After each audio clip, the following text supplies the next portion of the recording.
I think that the gift that someone gives you says a lot about who they think you are. I was given a gift by a friend, and I could tell that he hadn't given gifts to people who weren't like in his immediate family or people he was dating, you know?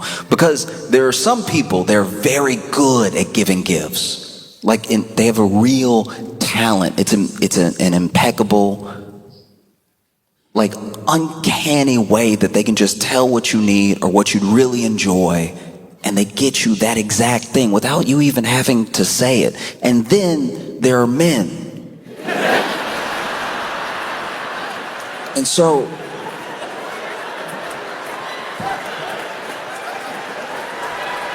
my buddy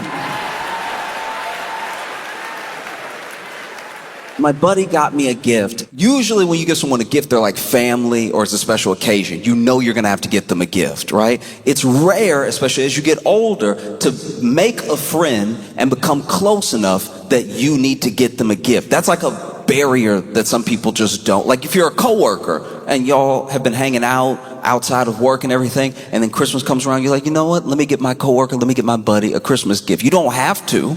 They may not be expecting it, but someone has to like make that jump first. And my friend got me a gift, and you could tell I was the first person outside of like family or a girlfriend that he had to get a gift for, because he got me socks. And when I say socks, understand, I mean a pair.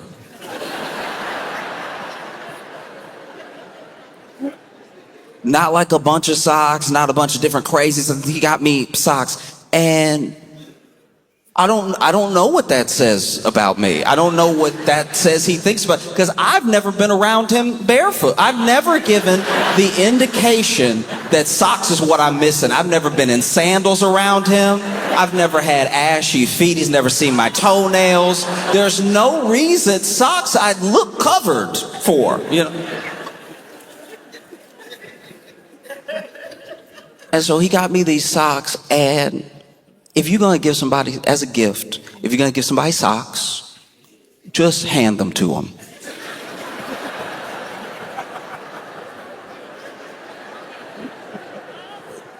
This man put the socks in a bag that was nicer than the socks. The bag was very nice. I thought he got me a watch or something. The bag looked designer. And it had too much tissue paper in it. You could tell he had never got anybody else a gift before, because the level of tissue paper was clearly all the tissue paper that came when he bought tissue paper. It was every sheet of tissue paper was open and then crinkled in the back. It took me a magician's amount of time to pull all the tissue paper out of this bag. And I was pulling so much tissue paper out, I thought he got me nothing. That would have been better and funny.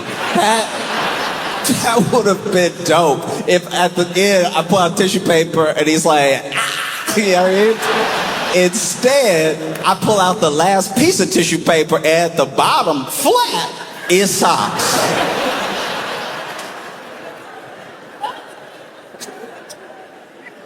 And I'm not, look, any gift, any action like that, any act of love like that, I genuinely appreciate. And so I said thank you instead of why. I could have said why. I was thinking why. But I said thank you, right? And inspected the socks a little bit, and there was something amiss. Because it was two socks.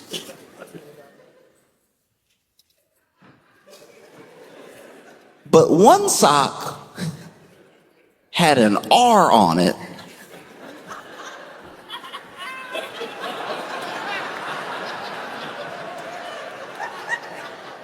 And one sock had an L on it.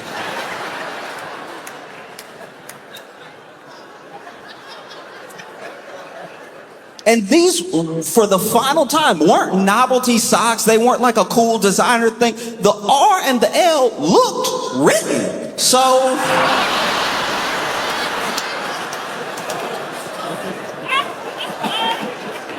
you are indicating I need a ton of help.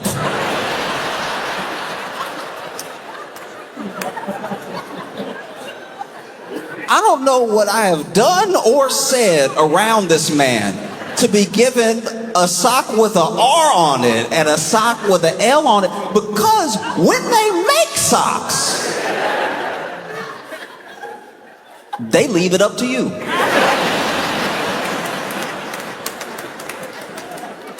When all these sock makers make socks, they're like, you know what? I bet he gonna figure it out. You know, I don't even think you could do it wrong unless you put 2 on 1.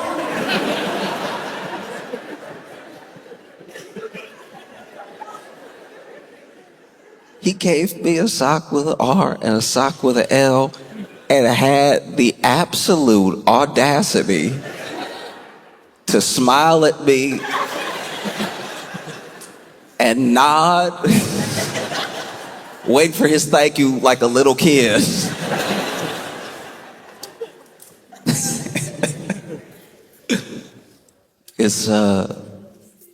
It's wedding season, and I've been to a ton of weddings. In my life, I've been to a lot of weddings. A lot of people that I know love people.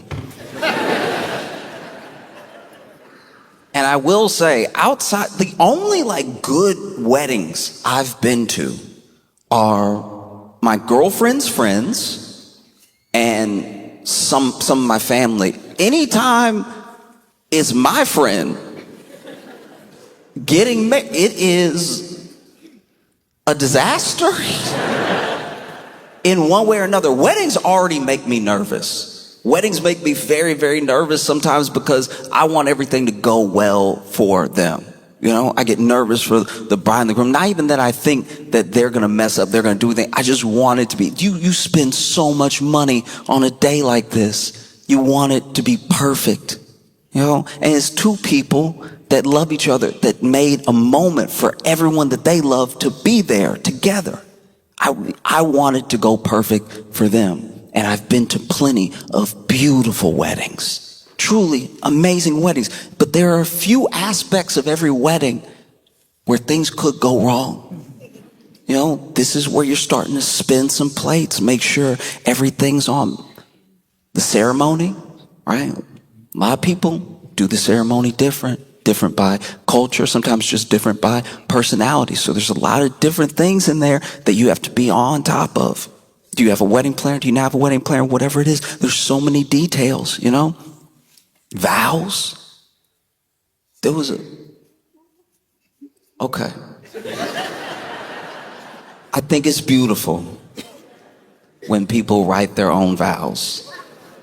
I do. I think it's very sweet because it's very easy to go up there, you know, and just do what you're quote unquote supposed to do. I'm not saying there's any right or wrong way to do it, but people clearly put some specific thought into what they wanted to say. And I think that for them, that's amazing, you know, because every relationship is different. Some people need to say some extra stuff on top of the baseline stuff. Just to make sure, okay, but in front of everybody.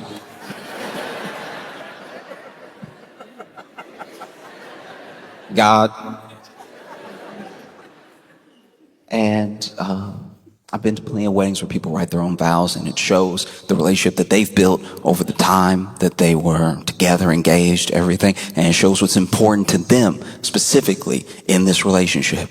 But there was one wedding where they wrote their own vows, and she went first, and they were beautiful. They were commitments that she was making in front of everyone to him, things that she was going to do because she knew how important they were to him, and ways that she would nurture him and make him feel like the person that he felt that day, right? We're going to keep this moment forever. And he also had some beautiful, beautiful vows, commitments that he was making to her, that he wanted her to understand he would keep until the day that he died. The only problem is he wrapped them.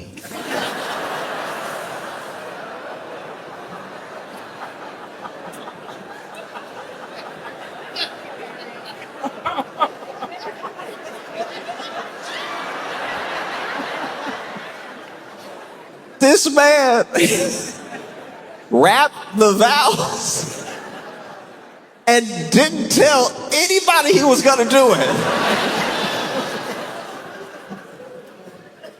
This man wrapped the vows, and even the pastor was like,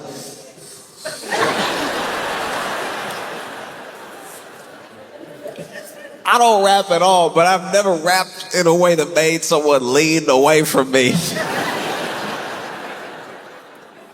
Also, just throwing this out there, if you're gonna rap at all, like if you're gonna rap, like, cause there was no beat. He just went full 8 Mile last verse with it. And if you're gonna go a cappella, just start rapping. This man kicked it off with a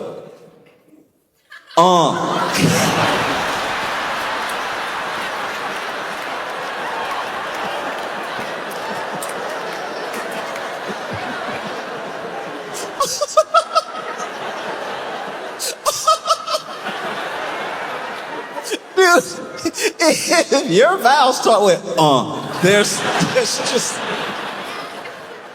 you're in the most singular relationship of human history. Like, and it wasn't just like, it was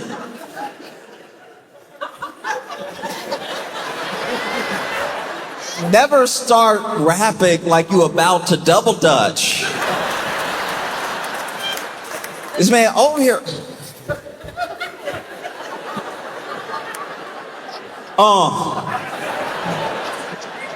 You could tell she wanted to be like, what's happening?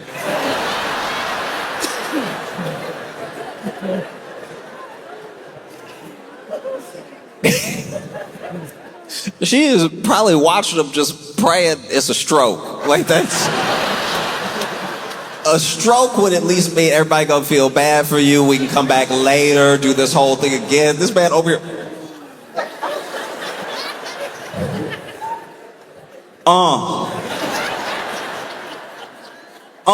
Double either do it or don't. Don't.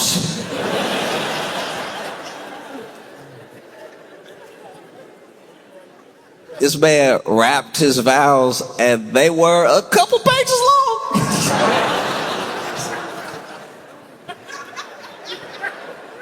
They went on for a while, and when he got done, the pastor was like, so,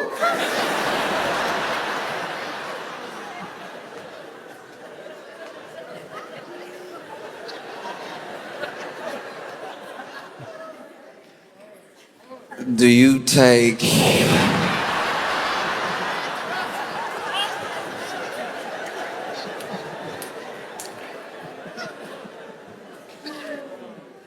that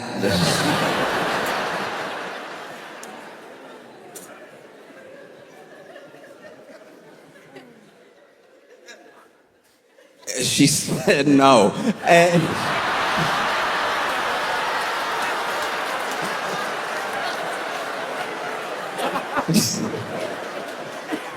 to be clear, she didn't just flat out hit him with a no. She went, which is a reasonable response. But I was split on it, because it's like, you getting married, and if you're gonna marry someone, you should know whether they're gonna impromptu rap or not. Like, that feels like a very particular trait. If that went over your head, y'all have problems as a couple that need to be worked out, that are beyond the hip hop.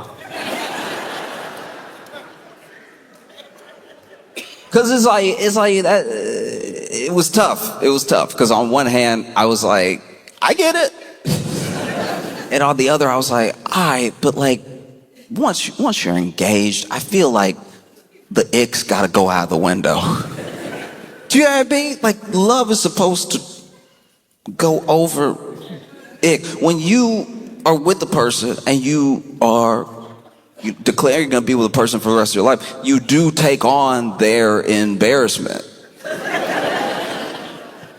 Like, think about it. Like, you'll be married one day being like, yeah, that over there embarrassing me, that's who till we die, I'm gonna be embarrassed. That's what I signed up for. Oh. The ceremonies are also short. Like, as much of the wedding day is about the couple, the actual ceremony is usually not that long. You know? And I've been to full on, like, mass Catholic weddings where even the priest was like, okay.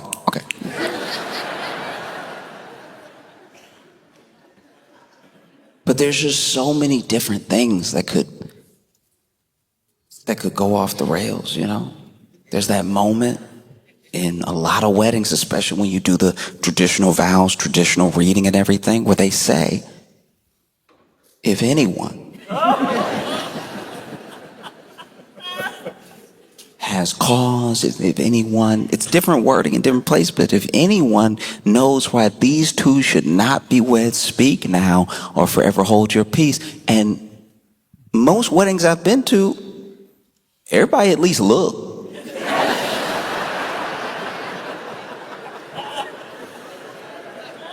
I'm not saying they look because they don't believe in the couple. I think they look to see if there's drama is about to occur. You don't want somebody to stand up and then you got to turn around all late and stuff. You know, you just give it a quick little, just dignified, sophisticated, quick little I, okay, all right. You don't turn all the way around. A lot of weddings I've been to, people look. And there's also the officiant, you know, who marries the couple. A lot of times it's a friend, sometimes it's like especially if it's like a religious ceremony, it's your pastor, your priest, maybe someone whose church you've gone to for a long time. And that's very important to the couples that it's important to. I want this person to marry us, you know, and every once in a while, you can tell. I've been to a wedding or two. I went to a lot of weddings in my early 20s when a bunch of my friends were getting married. I was living in Chicago and stuff. And I would go to the wedding thinking like, wow, I'm over here by myself. They've already got life figured out. They picked their life partner already. We're like 22. This is wild, you know? And I remember one time I got off work. I got the one day off work, so I had to miss the rehearsal dinner.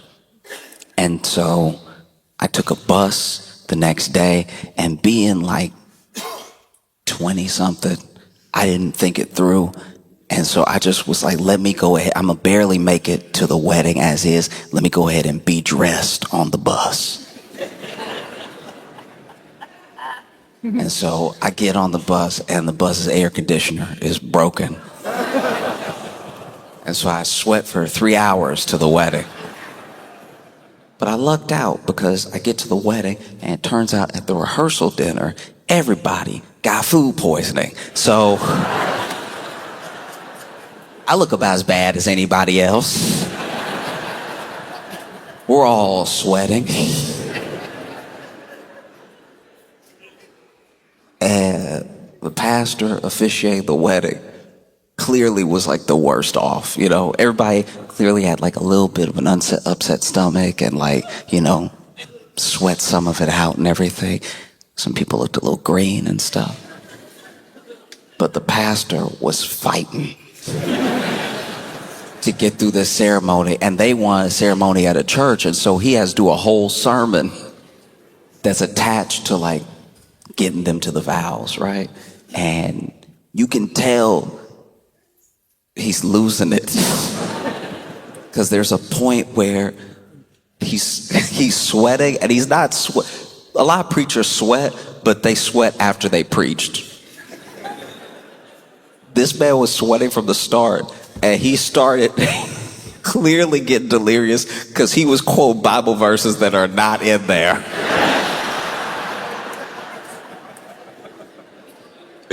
He's over here talking about like the 5th book of Corinthians, and I'm like, nah, dog. I think you see in double. I think you see in extra Roman numerals in that Bible.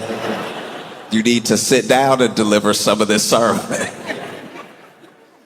And every once in a while you could tell he was like feeling himself like he was breaking it for a second. And he'd be like, because God, and then anytime he tried to get like real preacher with it, you could tell he was like, uh-oh.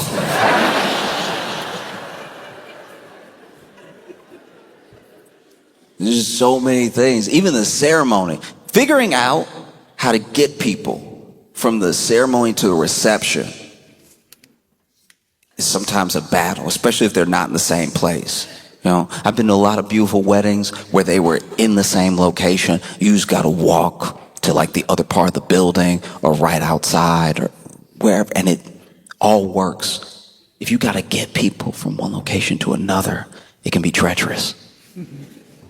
People can be lost.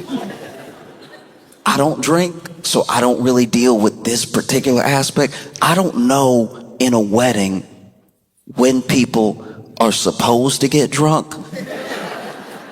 I just know they start getting drunk right after I do. And some of it, I'm like, when? When did you drink? How? We just sat down to eat.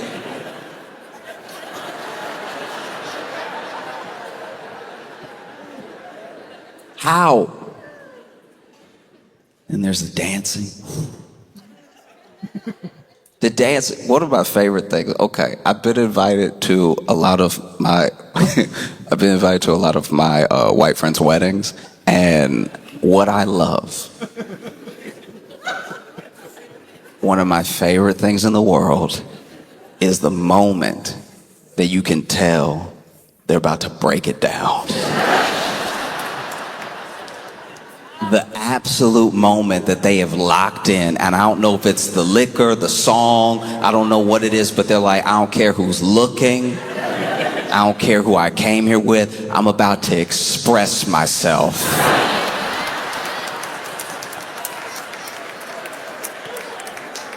Everywhere.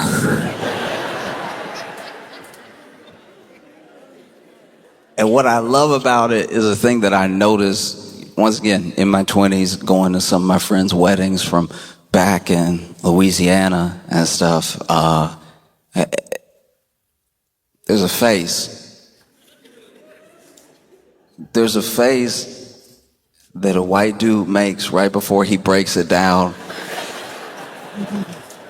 And I would be lying if I said it's not the identical face a white dude has before he says the most racist thing you've ever heard. And they are so exactly the same. It's that full upside down smile, that full like.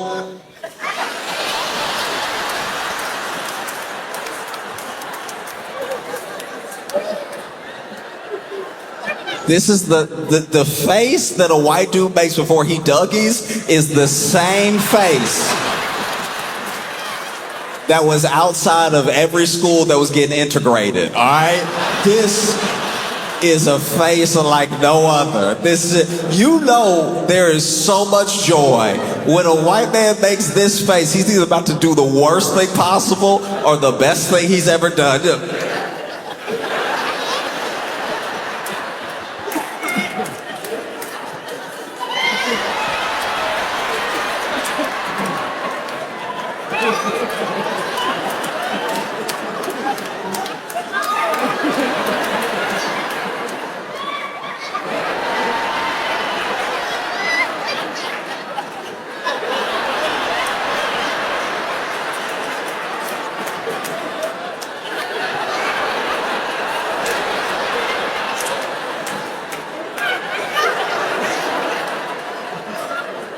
I am telling you, it is one of the most spectacular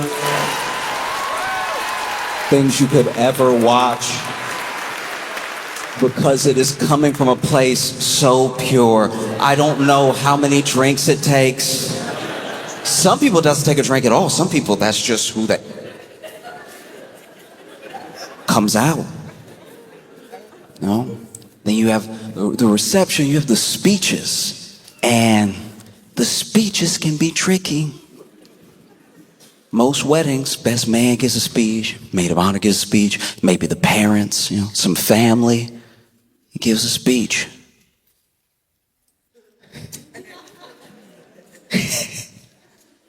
And I don't know if you know you're going to give a speech, because this is hard.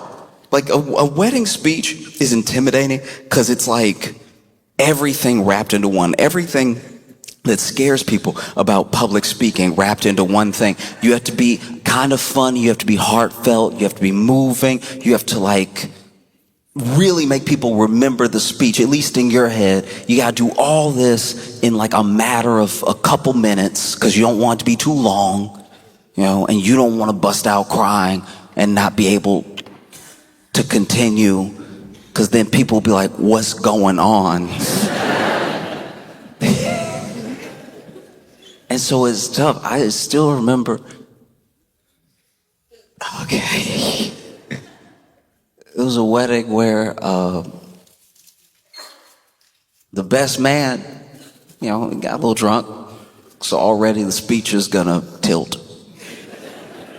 It's not gonna be its best.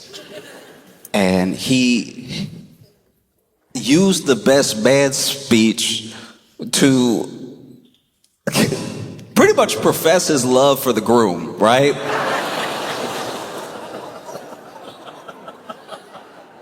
And it's like, bruh, you are exactly one ceremony late.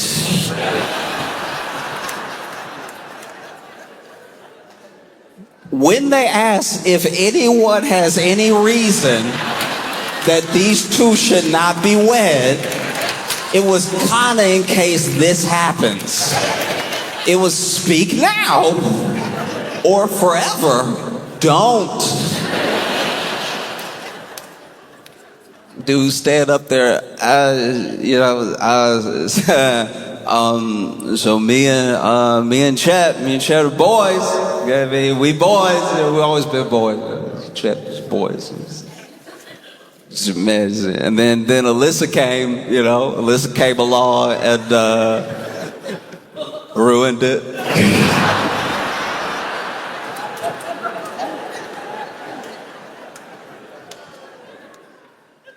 I've just been thinking about a lot of wedding stuff. I was reading the news and I saw Jeff Bezos got married to, I know. He's not here.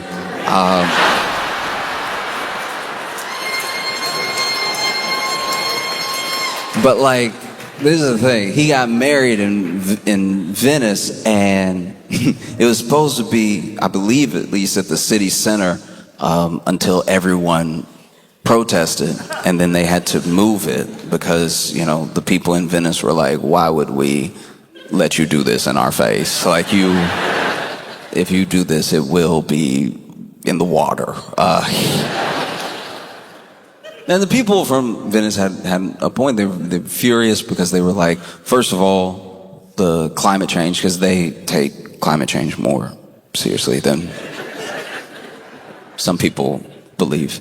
And they were like, they're flying here in the private jets and everything, like the environment. What are we gonna do? And then what is he leaving us with? He's talking about, I'm gonna spend so much money here. It's like, you don't even pay. They made a banner that said, if you can afford to rent Venice, you can afford to pay more taxes, right?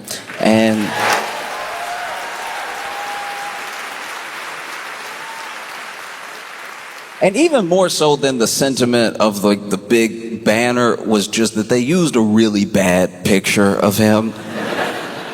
And I don't know, I'm speaking as a sensitive person. If you got a bad enough picture of me, you really don't need to say anything else. Like, that's, you got me. You got me good. No, I'm gonna think about it all day. Because apparently he spent $50 million on the wedding. $50 million. How do you even get to 50 for a wedding? 3 days, 50 million. You gotta leave something for the divorce. You spent $50 million knowing you cheat.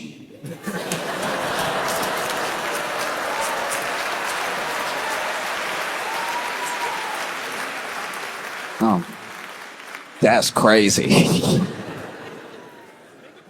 No, just say it. Thought you were a businessman. And I think a lot of people aren't even really upset about the wedding so much. There's obviously people that are annoyed by the tourism aspect. There are people who live in Venice. They're like, look, it's ruining our cities. Tourism is nice, it's good to make some money, but the way that people come here and what they turn our city into, it's like we're not a prop. We're not a backdrop. We're real people that live here that get inconvenienced by the things that people do when they try to make our entire city about them. And so they protested, and those protests at least worked to the degree that they weren't able to put on the wedding that they initially wanted to, which has made me really happy. I usually want everything to go well at a wedding when it comes to people that I know, maybe don't even know well, but there's just so much pressure that goes into it. I want that for them, and I've never wanted less of that for anyone than Jeff Bezos. Like, just the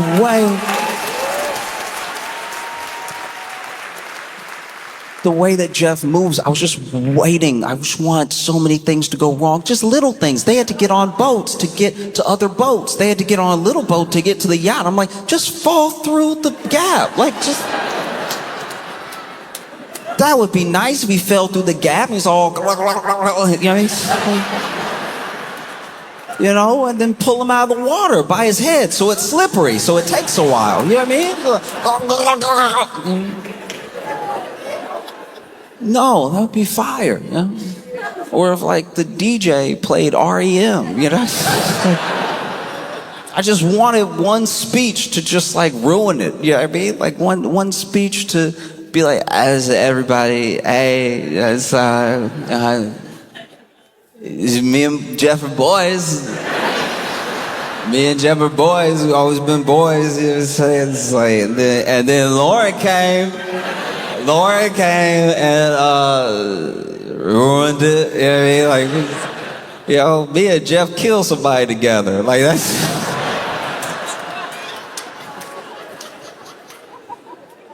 They'll never find a body, dog.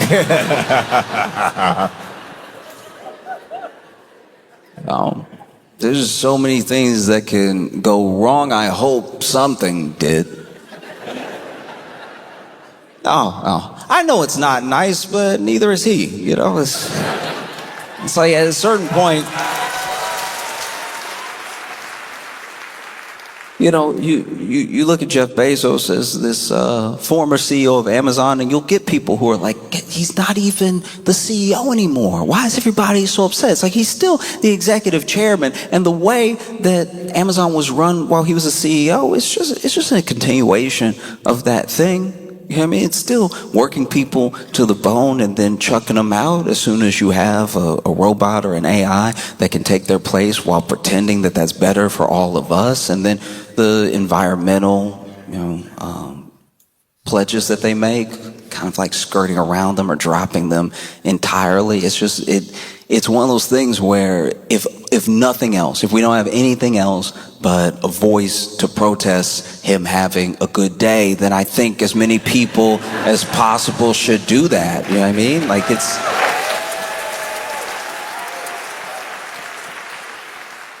And I've just never seen that before. I mean, I've known people who got married and knew that their in-laws didn't like them. I've never seen a protest.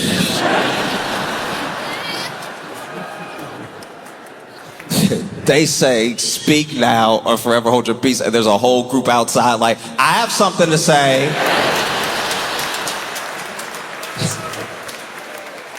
If anyone knows why these two should not be wed, speak now. I do. And I don't know. I mean, I look at Jeff Bezos and Lauren Sanchez. I don't know them as people. And I don't, I don't know what their relationship is like. But I hope it's fraught. Like, I hope that it's... No, I hope, look, I hope that they argue a lot. And that when they argue, it gives Bezos a headache that is at least equal to like an Amazon worker who's had a box fall on their head. You know what I mean? Like, it's, if there's just any source of balance in the universe, they will be as much of a headache to each other as they are an impact on the world. And I know that probably won't happen, but we can dream. You know what I mean? Like, I do wonder what their vows were like, genuinely. I promise to always have money. I don't know. Second wedding, too. You know, his first wife, Mackenzie, definitely, at least in the public sphere, like won the divorce because people like her. Do you know what I mean? Like, she became a billion when her and Jeff split. She was like a billion, and then he was number one, and then he went to like 3, and then I think she was like 2.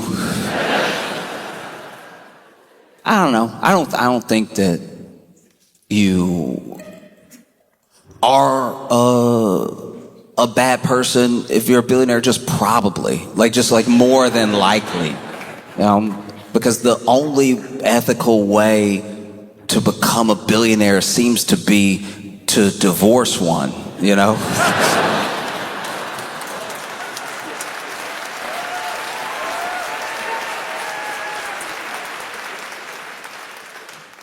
There was one time, once again, early 20s, and a bunch of my friends were getting married, and I had to go to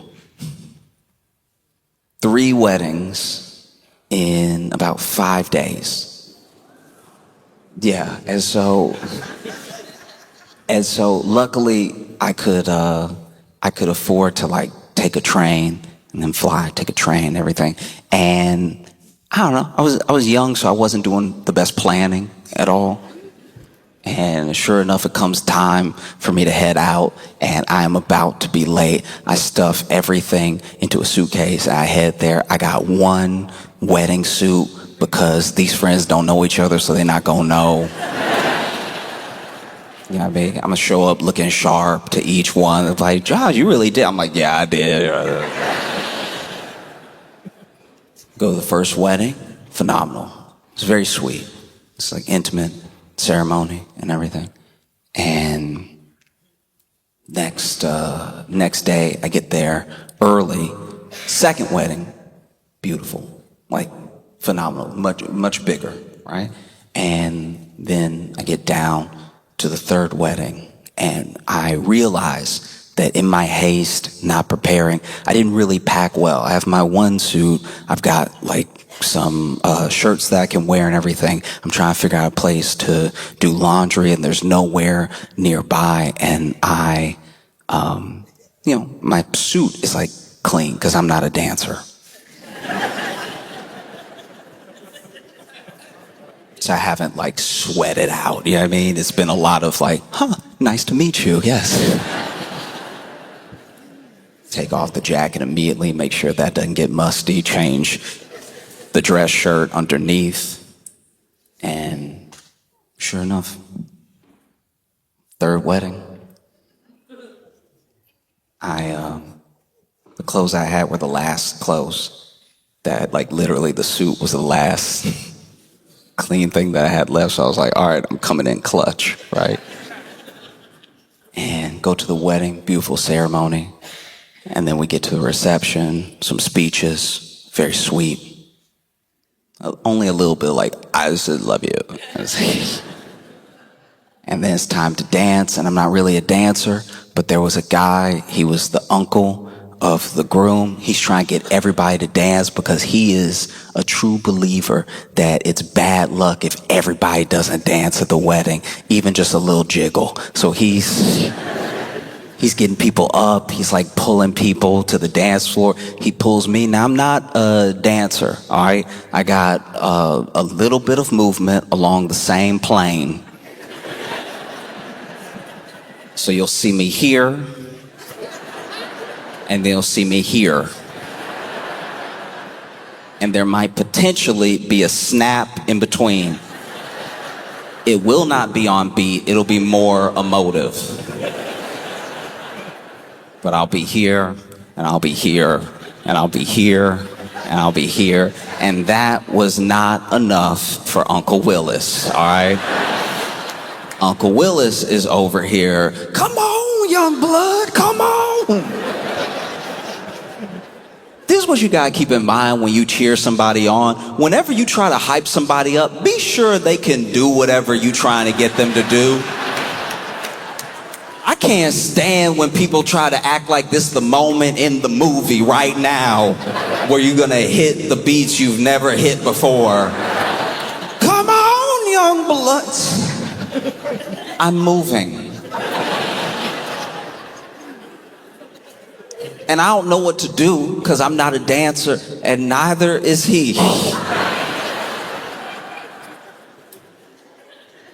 You know, neither is he. Even him calling me young blood was like really weird. I don't know this guy at all, but he is like adamant that I can do more. And so he starts dancing with just me. And he's like, come on, get some rhythm into it, right? And I can tell he's too far gone for me to like not acquiesce because it's starting. It's start, like as he says, get some rhythm into it.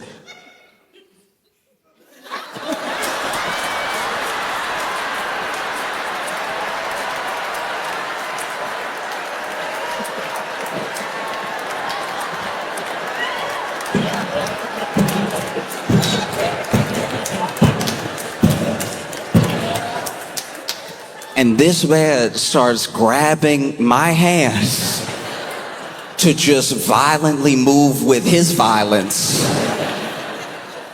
And I'm staying at the one of the two, I'm just doing it faster. I'm like, all right, then I think that's...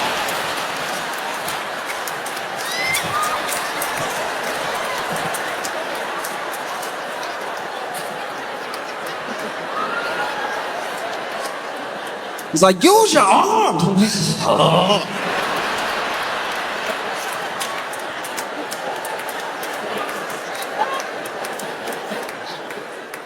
And then this man grabs my hand and whips me around. This man spun me.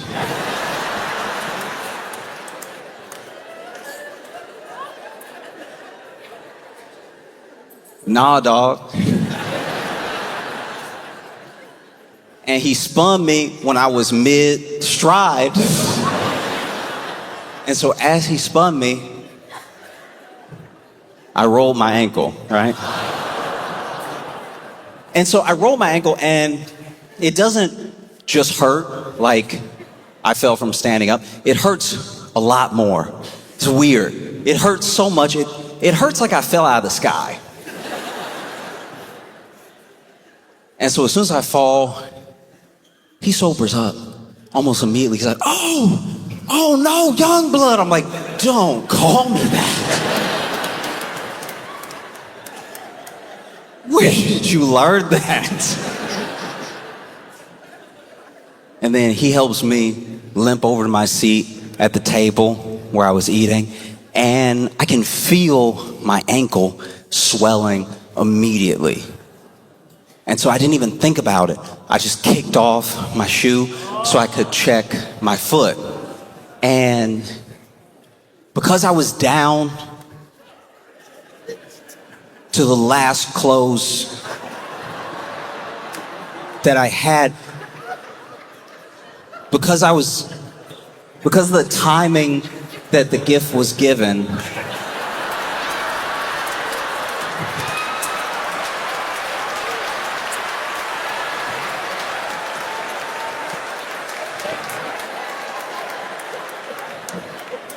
I just popped off my shoe, and he saw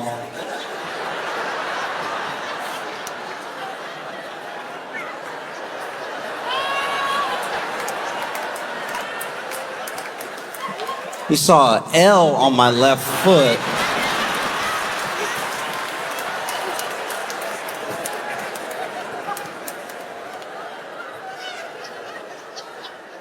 And he didn't say anything, but I saw him see it. And none of the other groomsmen said anything. But for the rest of the reception, they were all very nice to me.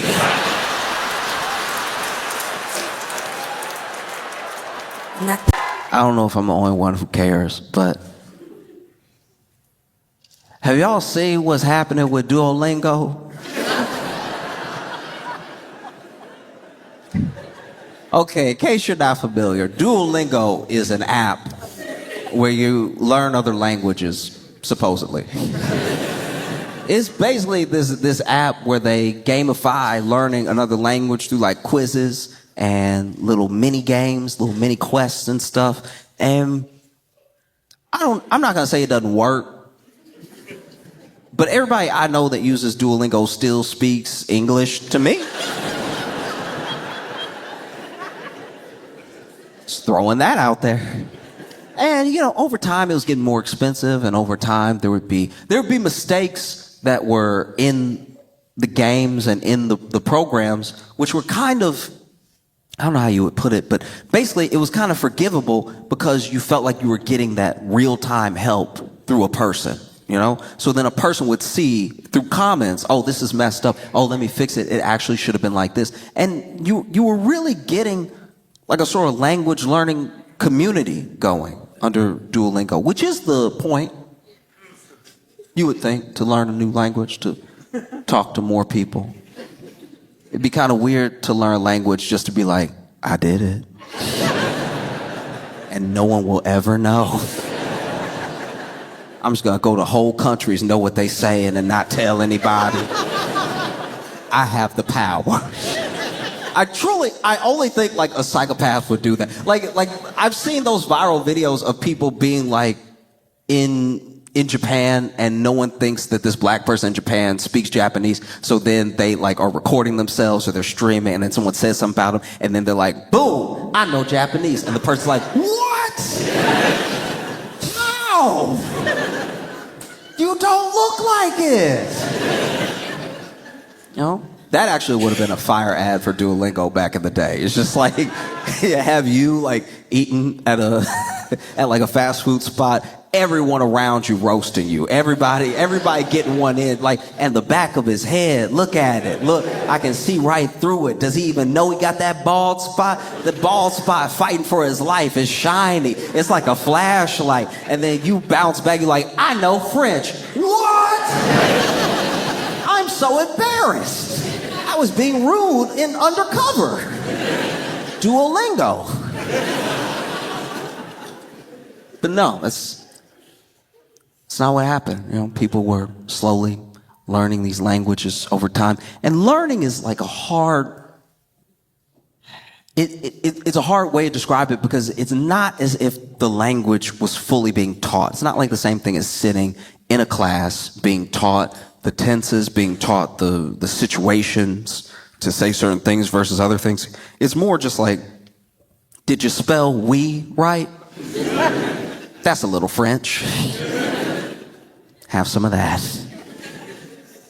And so over time, you see Duolingo also get this internet presence that's like, their socials team is very like in vogue.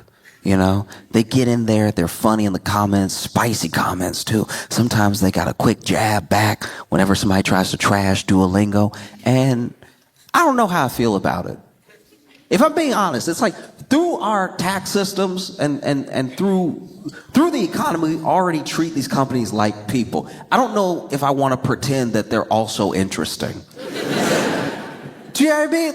Like when I see a Twitter handle for a company, I don't want to be like, oh, they're so moody today. I can't believe Microsoft's so angry.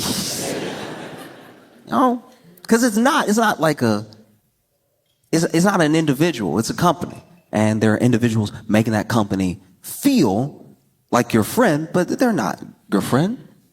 They're not your friend at all. And then they do this move, which is wildly unpopular, where they release a statement where they say, we're going to be an AI first company, which is a interesting title to give yourself.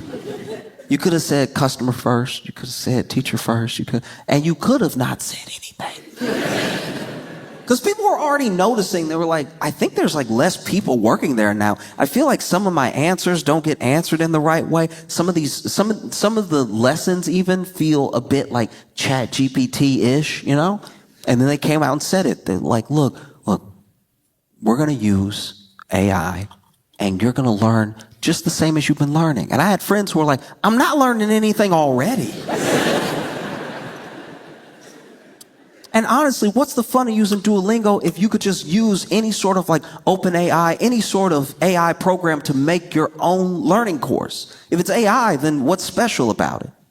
And so you see people, big backlash. Every time they even tweet, post anything, people are like, was this written by AI? You know?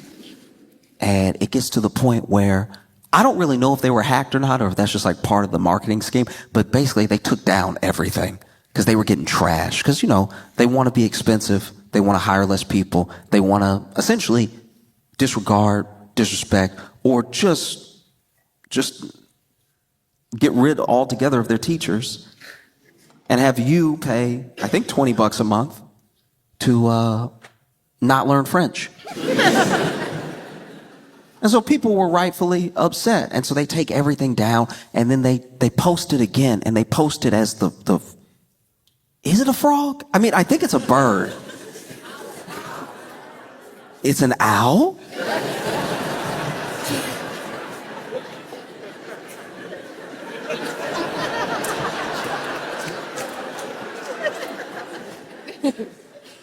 So they posted with a guy in a owl costume, and that guy was using like the deep, distorted voice, talking about how the elites ruin Duolingo.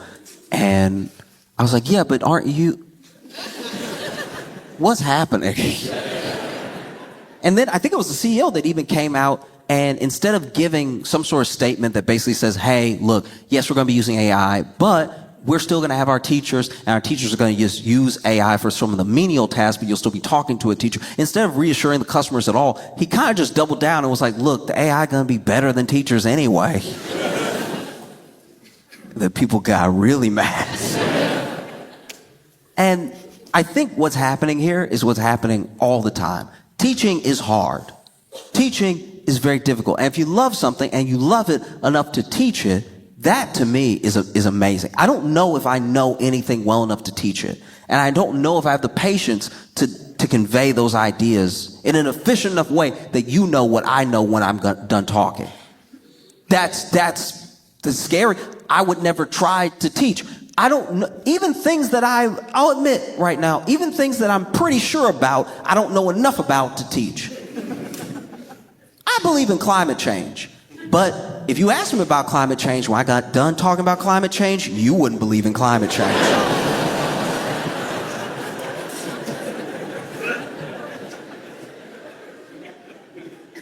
When I got done talking, you'd be like, everything he said sound made up. Because teaching is very, very difficult, and we forget from every perspective teaching is difficult. It's difficult in and of itself, alone, to be in your head, have the idea, convey the idea in a way that gets through someone else's head. You gotta get past all the video games and all the crushes and all the, just to be like, math! That's already hard enough. Never mind the fact that, like, kids are difficult. I'm not just talking about, like, junior high or all of them. I remember being difficult as a kid. I wasn't trying to be difficult. I wanted to learn the thing. It was not getting in. I was fighting it. I didn't even know it. Sometimes I'd even be a little pompous, you know? Like, I'll admit it, as a little kid, give me some grace. As a child, I was a flat earther.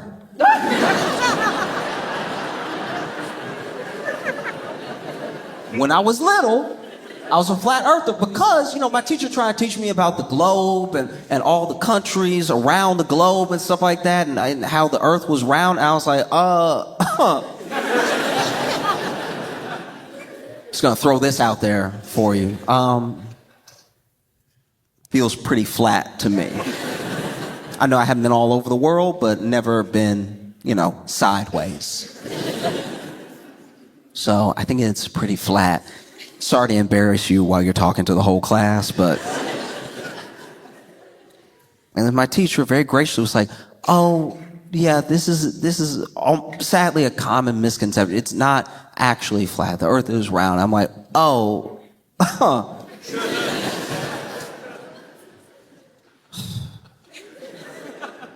Not to contradict you, ma'am, but if the earth is round, why are all the maps flat?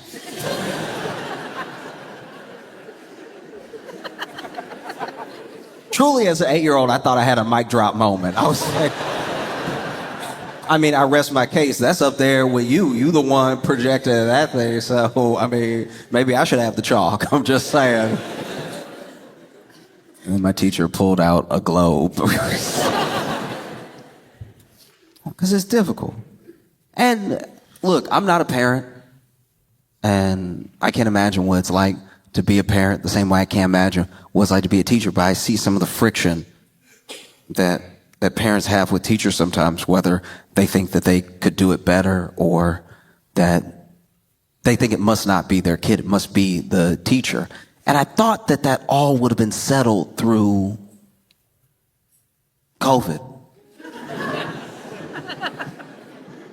You remember that time where everybody was alone with their kids? To see how well they sort of grasped everything? No, I don't think enough teachers got an apology. I feel like 2021, you should show up to your kid's school and be like, I didn't know he just wouldn't take the words in. Like, I really thought it was you this entire time, but nah, he hates science. That's his kryptonite. No. It's also hard because I think the way that we look at teaching is as the obstacle as opposed to as the help. Right? Like even now, if someone tries to teach you something, there's some reluctance there sometimes. What it used to be, you're a kid, and these adults, they don't know what they're talking about and try to teach me something. And then you become an adult, and you're like, why do you think you can teach me something? We're the same age. And then you get older, and then someone younger than you has something to say, and you're like, why do you think you can teach me something? You don't even know about the world, right? So I think that a lot of people, myself included, sometimes have a reluctance to learning in general, especially because there's a sort of like hubris around getting an idea. When you get an idea, you feel like you got it. Die snatch that. You know? It's like when people say that they're self-taught, but then they tell you how they taught themselves. No, I went to my friend's house. He built a whole deck. And I was like, that's incredible. I didn't know you did construction. He's like, I don't. I was like, how'd you build a deck? He's like, oh, you know, self-taught. And I was like, how did you teach yourself to build a deck? And he's like, oh, I just watched this guy on YouTube for like 75 hours or whatever. I had to watch some of the videos over and over again because I was scared I was going to mess up my cuts and everything. But then I got it. Yeah. Then then he taught you. That's not self-taught at all. 75 hours of listening to some other dude talk, he might as well have been here. No, because there's a deep respect that I have for teachers because they cared about something so much that they were willing to learn more about it than they ever probably had to, just to teach it to someone else, to share the thing that they love. My math teacher loved math so much that she went to more school for math, and then she came back, got a teaching degree, and then came back and taught a lower math than she understands. She has to dumb down math every day just to bring it to me. And just to try to give me some math, she went through all that. And I don't know how we did it. It's kind of incredible that all over the world, we somehow managed to not pay teachers enough and not give them enough, like in every country, no matter where you go. And so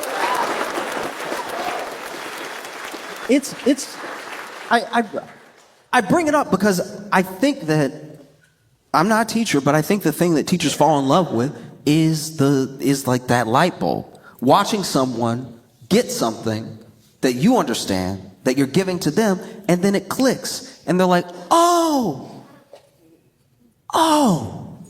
whether they're a little kid, little bitty kid. I remember a teacher at school is who really taught me how to tie my shoes. Like really, really put it together for me in my head. Obviously, my grandma tied my shoes and would show me how to do it while she was doing it. My mom would tie my shoes. My dad would tie my shoes. But she was the one that was like, no, we're going to practice. I'm just going to tie it. We're going to practice. And so then she tied it because I ran up to her after recess. I had been falling, right? I've been tripping hard. I was doing that, you know, that Looney Tunes drag where your legs go up? Because I was getting a good start and then I'd step on a lace and I'd go, whoa! And so, ran up to her. I was like, hey, can you help me tie my shoes? Just both. Laces couldn't be further from my feet. Just, can you help me tie my shoes? And she was like, sure. And then she tied both my shoes for me. And then just like that, she pulled the string and untied them both. And I was like, oh. I'd never been betrayed before. It's like, oh, why would you, what's wrong with you? And she was like, no, I've tied your shoes a couple days in a row. I'm not going to tie them anymore. We're going to tie them together. And so for the rest of recess, sat down, tied my shoes over and over again until the last time I tied them and I didn't even notice it. And then for the rest of the time I was in elementary school, every time she saw me shoes tied, she saw that light bulb go off. Oh. And no matter how reluctant someone is to be taught, it's a beautiful thing when that happens. When the idea gets through and you can see it. You see the light bulb go off. Oh, it's round.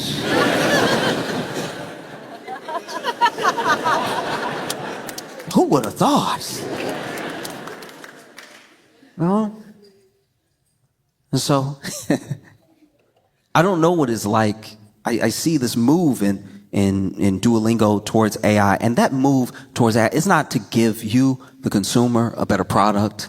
It's not to help the actual teachers who are passionate about people learning other languages so they can make new friends or have new experiences or just open their minds up to how big the world really is. When you understand language and you understand how many different ways there are to say something specifically and how few ways there are to say something very unique, you have an appreciation for communication, right? And that's not what Duolingo is looking to do. They would like to make more money. And it's a business. So to be fair, more money would be nice. That's what you're supposed to do at business.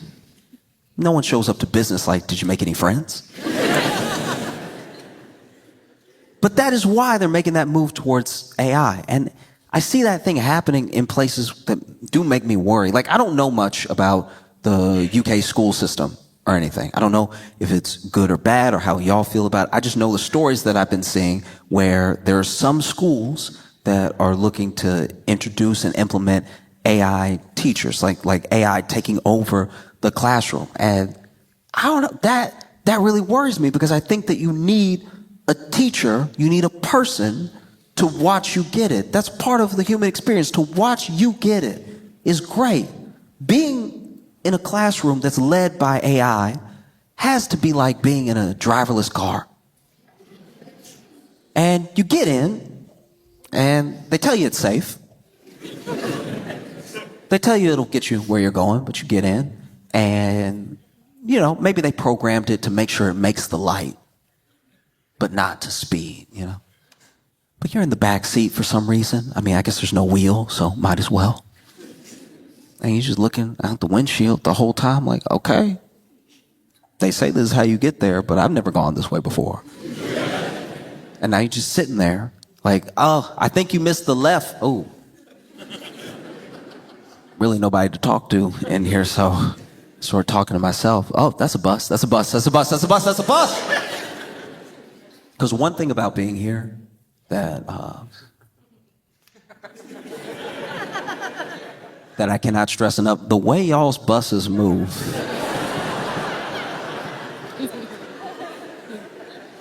is wildly different than what I'm used to. If I'm being honest, I don't know how you train your bus drivers.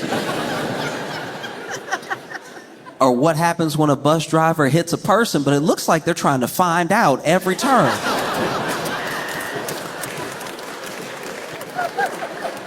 I was crossing the street to come here, and the bus driver cut the wheel so hard in front of me and looked at me the entire time.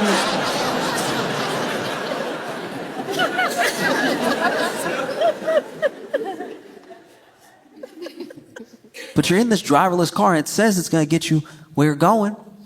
And so maybe you should trust it. Who knows? But sometimes I prefer a person, you know? I know that we don't necessarily treat everything this way. Like, the best example I can give is when it comes to school and how kids are using ChatGPT and other AI to do their homework for them or do the lesson for them and turn it in. The big fear there is that they will not know how to think to a conclusion, right?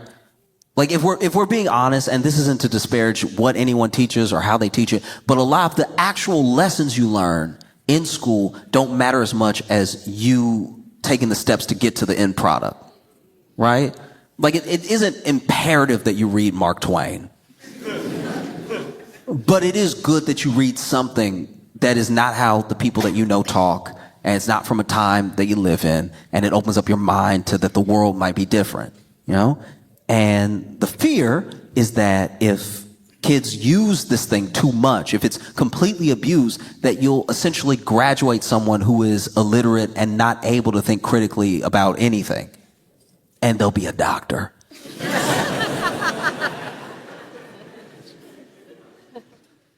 And I get that. I get that fear.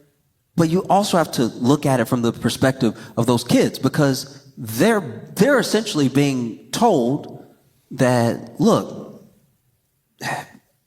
we try to teach you well so that you can go out into the world and be productive and maybe get a good job. But as far as good jobs, we're like done with those. So you're not going to get one that's going to go to AI. But don't use the AI to cheat. You got to read the whole book slow so we could be impressed by how the AI reads it fast. And so I understand how a lot of kids feel like they don't have stake in in the type of future that the work that they're expected to do would link them up with, you know? Like there's this idea that if you do everything right, you'll reap the rewards, but we're already telling you the rewards won't be there by the time you get done. And so I see things like them bringing AI into these UK schools and paying for these programs. You have to ask yourself, is this really coming out of the kindness of someone's heart? Or is this to make money? Is there a company that will make money? And surely there is. Because the programs range in prices. There's one program, though, that is being implemented in school. I think, I could be wrong about the exact number, but I'm pretty sure that the amount that the program is going to cost the school is like £27,000, which I'm not saying is the best salary in the world, but you could pay that to a person, you know? And it just freaks me out because I only know what it's like in the American school system, which is scary enough. And not just because of the shootings. It's also...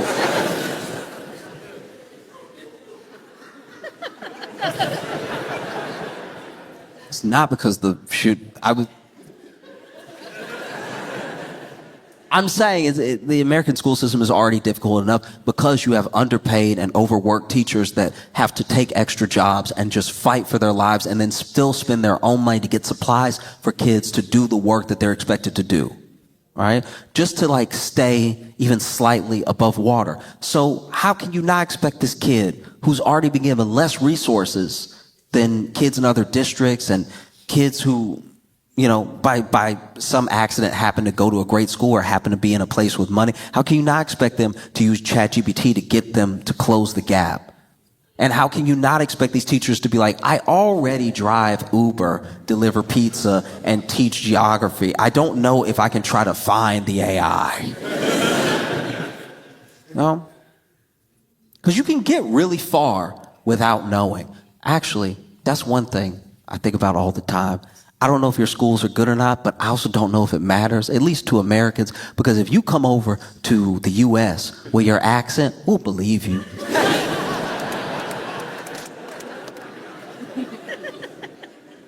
Like, people in the U.S. fall for the British accent so hard, it's kind of unfair that we were ever number one. Like even a lot of the conspiracy theories that we believe in the U.S. did kind of come from a British guy who just talks smooth.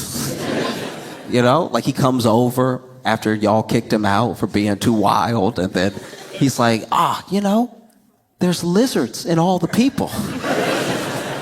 And we're like, when he says it, it makes sense. You know? Y'all have some phenomenal exports. But you do have some rough ones. You know? Like, why'd y'all do like that? Sending Piers Morgan to us.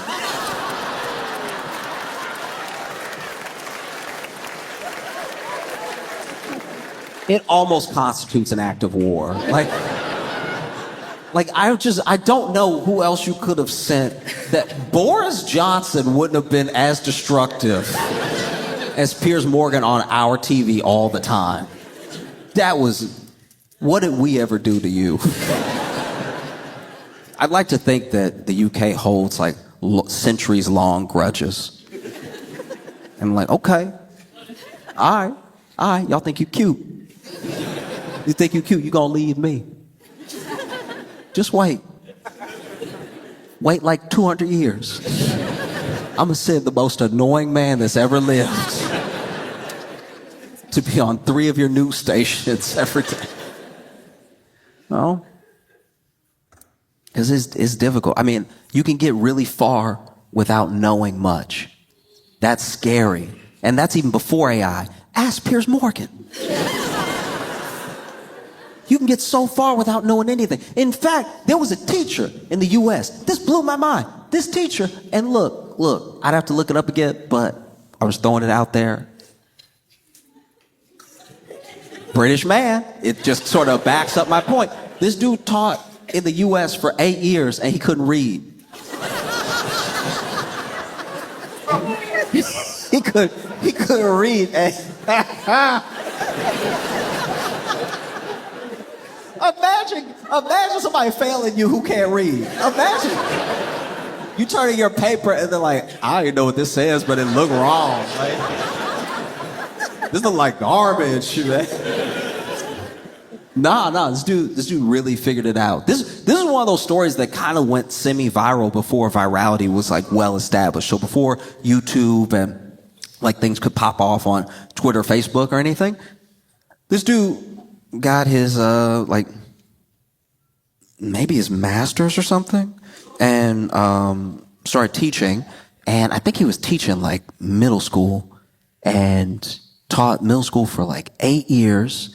Could never read, but what he would do was he was very good at picking out personalities. This was his talent. This was his thing that he had used his entire life. He could read people. He couldn't read words, but he knew. He knew people so perfectly, he could laser into them, and he knew so much about you just by looking at you. And one of the things he would do every year, every semester, he would lock in on like 2 or 3 of the smartest kids in class, just naturally smart, just genuinely gifted. And he would have them, read a paragraph or 2 to the class starting the lesson, and then he would basically, watching over them, kind of get the smart kids to teach all the other kids. And it was astounding. That's wild. I'm sure that's what they think the AI will do. I'm sure that's what this dude would lock in, and he'd just see, okay. He'd be like, today, can you read page 11? Can you read page 12? Can you read page 13? And we'll all just take notes in our books as we go. Right? As the kids would be taking notes, as the other kids were reading and everything. And one of the things that he said in his defense, he's like, show me where the kids that I taught aren't proficient in what I was teaching. My methods work. And it's fitting that he was teaching middle school too, because middle schoolers are some bullies. A middle schooler is the only one with the real audacity to be like, I don't think he can read. That would never happen in higher education. Like, if you're getting your master's and your professor can't read, you would second guess yourself. You'd be like, no, I must be missing something. He must just be like so locked in that he never looks at the book. No, only a middle schooler would be like, I bet you he can't read, dog. Because a middle schooler will blackmail you too. A middle schooler would be like, hey, look, it's A's for me and my boys the rest of the year. Or we telling everybody you can't read.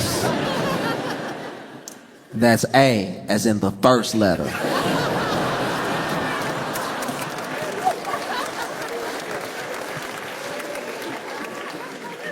That's A, as in the first letter that you can't read, because you can't read, okay?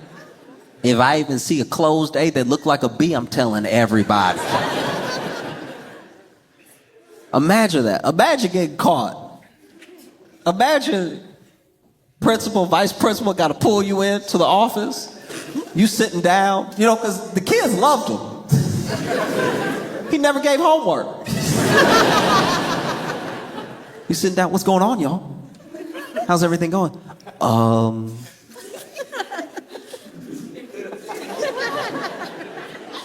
We need to talk to you about something that's a bit troubling. We are hearing, it's honestly hard to even say this out loud. I feel so embarrassed even bringing it up, but there have been some accusations by some students and maybe a few parents as well that you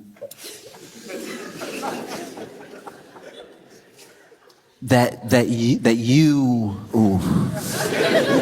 Because you gotta think about it. If you're wrong, you look so crazy as the principal. If you're wrong, you look like you believe everything you've ever been told in your life. If you're a principal that drags a teacher into a room to be like, can you read? Like,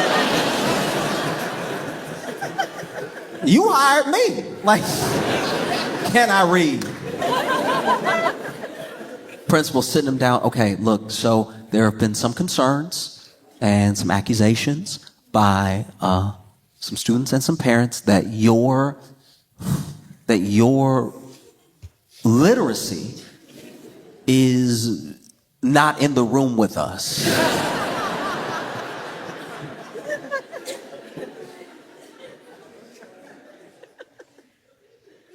And I don't know if they would have the teacher in there by himself or they'd have the kid that accused him of not being able to read because he didn't get the A he wanted. Maybe he's sitting there. Teacher, this is preposterous. Words you say when you don't know how to spell it. This is preposterous. Me not be able to read. What how dare you? How absolutely dare you? Kid sitting there. Make them read something.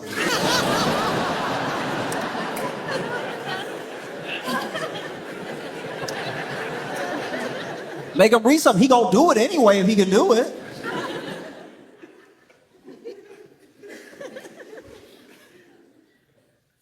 They try to get him to sign his resignation letters.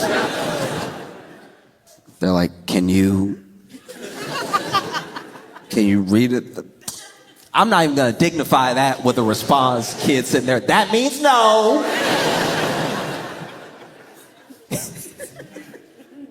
No? And that's my fear. That's my big fear, is that you let the system start, it only benefits companies, and before you know it, it's an entire generation, an entire country of people who aren't proficient in thinking skills. They can't think critically. They're not truly literate. And never mind not just reading for fun. They do not really grasp how important reading is, because you can either cheat the AI or the AI has the best interests of the company in mind. Because that's another thing that was happening with Duolingo. It's just all these ads started popping up, ads for companies, because they're a company that's trying to make money, you know? And so what if that happens? What if you implement so much AI into all of these schools and it goes left? How fast can you train an entire generation of teachers that were burned out and underpaid and overwhelmed to begin with? You know? That means that you could have an entire generation of UK teachers coming to the US not knowing how to read and teaching our kids not to read. Could be a disaster. Never underestimate the power and the impact that a teacher can have on your life. I remember a teacher sat me down and told me something I didn't even know about myself. This teacher sat me down and told me, you got a lot of nervous energy. Like, and I was like in middle school where you can't even be polite. You just got to get right to the point. Like, they just sat me down. You got a lot of nervous energy. All right. You ever thought of drawing? Just channel it somehow. Right. I was like, oh no, I never thought to draw. I love anime. Yeah, maybe I'll draw. And I drew something, and my teacher was like, draw something, bring it to me. I'd like to see what you draw. And so I did. And when I showed my teacher my drawing, they were like, we're going to find something else.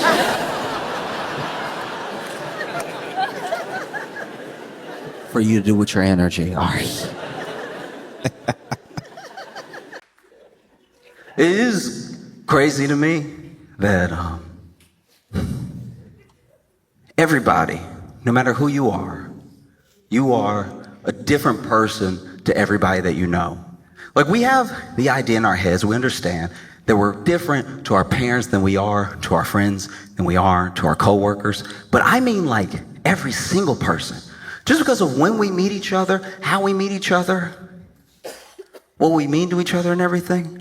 I have a friend from growing up. His name is Squish.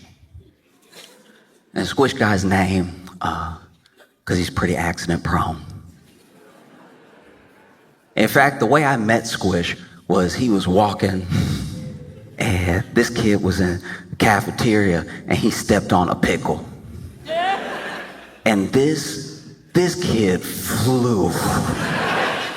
He stepped on the pickle like he stepped on a Hot Wheel. I didn't know pickles had that type of movement. The pickle didn't even disintegrate. He just stayed on it perfectly, like a roller skate, and couldn't stop himself like a Looney Tune. One leg in the air, one leg on the pickle, and couldn't seem to get off. And he was screaming the whole time. Ah! This man was Janelle Monáeing across the floor in a panic. Ah!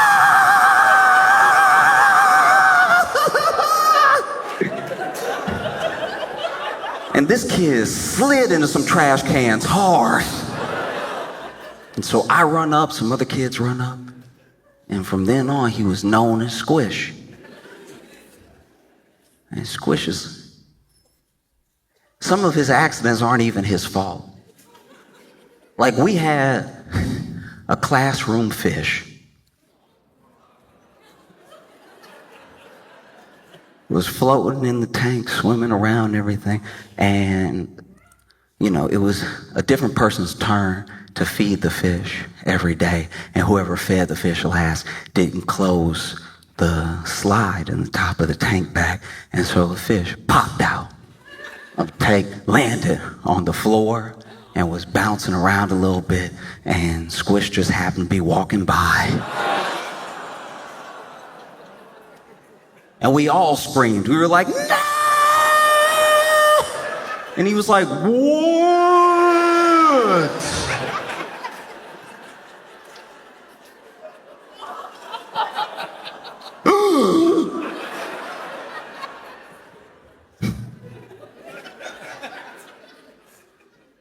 Squish's number one accident that solidified his nickname and his understanding to us as a clumsy person actually happened on a field trip to Dallas. Yeah, so we were all hanging out, getting some food because the field trip was like all planned out. We had a thick itinerary, and so we got to have lunch at this Italian place, and Squish got some spaghetti to go as well. And of course, throughout the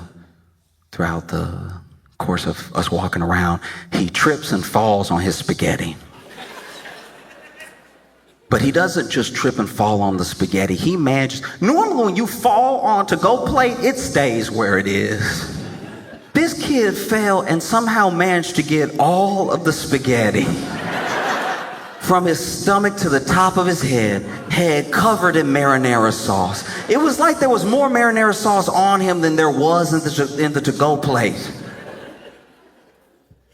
And unfortunately, it was a field trip to the book depository.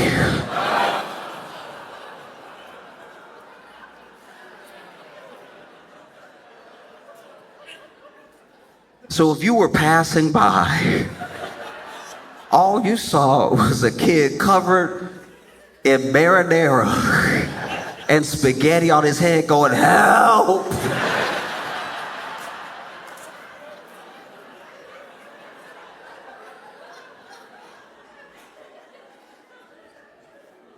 I remember when Squish got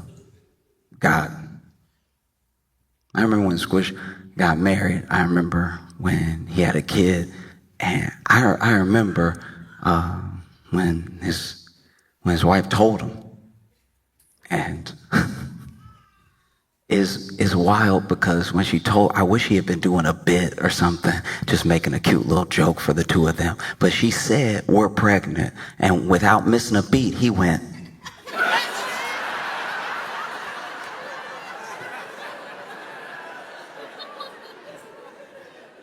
Because now Squish has a kid, and this kid calls him Dad. That's wild to me. It's wild that the people that I grew up with are upgrowing people. That feels crazy. That genuinely feels unacceptable. That the people that I grew up with are making new people that don't know what they're like. Because I know these people. This kid calls Squish Dad. I'm like, oh, that's not Dad, that's Squish. No, you weren't around, but. No. And I'm thinking about it so much because I am older now than my parents were when they had me. And it sort of recontextualized every memory. Because every year that I get older and I'm just going about my life, I think about how they were the age that I am now, but with me. I'll have a bad day and think, oh, this is the worst, and not thinking about how they used to hang out with me, but not when I was like fun. They had to hang out with a version of me that couldn't read. So you're already having a bad day, and now somebody that can't read is making it worse. You picking them up from school, they sitting in the back all, and now you have to try to figure out what's wrong with somebody who can't read. Because they won't tell you, one, because they're a kid and they're being all secretive and everything, but also because they can't read, so they don't even know the words to describe what they're feeling. You gotta do charades to see what's wrong. That's tough. You know, like I think back how my mom, a lot of the moms of the kids that I went to school with, like when you're a parent, I can't imagine being a parent. I cannot imagine being a parent right now, being a kid right now. I feel like I barely did all right with what I had, you know what I mean? When I was growing up, because I have a lot of empathy for the people who are trying to like raise a good person, doing your best to just make a good person. And the way I look at it, the way I look at life lessons is a lot like lunch. Because, you know, as the parent, the person who has knowledge, the person who's trying to do what's best for your kid, you can make them the best lunch possible. And when I say the best lunch possible, I mean like actually everything that they need. There's vegetables, there's fruits, there's some protein in there. You go ahead, you got the fiber. Everybody forgets the fiber. You got to get your fiber. You don't want to be full of protein and no fiber. You just be sitting there stuck. You did everything. You got vitamins and minerals in there. You got things to keep them hydrated, give them energy, make sure the bones grow, make sure the brain's healthy. You did everything. And then you send them to school with that lunch. But then it's up to them. Once they're not around you, you don't know. You have no idea. You know, maybe they're going ahead and they're taking out like the one sweet thing in that lunch, and then they just dump out the rest. I went to school with a girl just like that. She loved lunch. Lunch was her favorite because she was a wheeler dealer. She was a broker at lunch. I've never seen anybody finesse like this before. She would start lunch with one snack pack. She would end it with 16 cookies. And we would all have been had and we didn't understand how. We all just sit here, no treats, because she had mixed us up so much. She was the only person I've ever seen in my entire life during lunch going ahead and selling cookie futures. She was over here like, you know I'm good for a snack pack every day, all right? So you give me the cookie now, I'll give you a snack pack tomorrow. Now, that snack pack, you're going to keep it for a little bit, but you know he's going to have M&Ms on Thursday. And she did this every day. Every day she finessed the entire class out of everything. And her parents made her a good lunch, but just, we're not really trying to hit that celery right now. Not when we got delicious brownies homemade. And after a while, it took some time, but after a while she showed up to school and she had this rash and she was always tired and stuff. And we found out later that her parents had to take her to, you know, the doctor, and she had scurvy.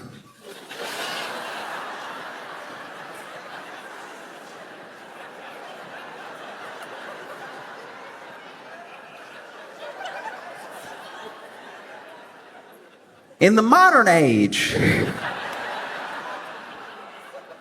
it is damn near impossible to get scurvy because every day, even by accident, you slipping into vitamin C.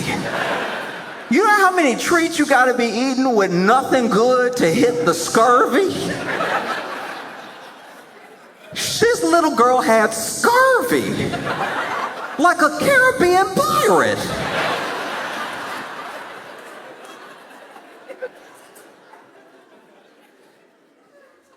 Because her parents were doing their best for lunch. They prepared her as best as possible. They gave her everything good. But then when you're around your friends, when you're alone, a parent can't know what's going to happen after that. You know? Like, there's a show on Netflix called Adolescence. And I watched it. And I think it is a very well-made show. Out of all the critiques I've heard about the show, and there are plenty, I have not heard anyone say that the acting isn't phenomenal or that the camera work isn't incredibly interesting, you know. But it's a tough watch, and it's heavy, and it brings up a lot of things I think are important to talk about because it's sparked all these conversations online. It's the most watched English-speaking show in Netflix's history, and you know, there are people being like, oh, finally we're discussing the way that misogyny has creeped in online into every facet of society. And then there are other people being like, no, it's a moral panic. Like these things are bad, but we're blowing it out of proportion. And so that discussion I do feel like is important. And only one person, this was one woman I was talking to that was like, it's my favorite show of all time. And I was like, ugh.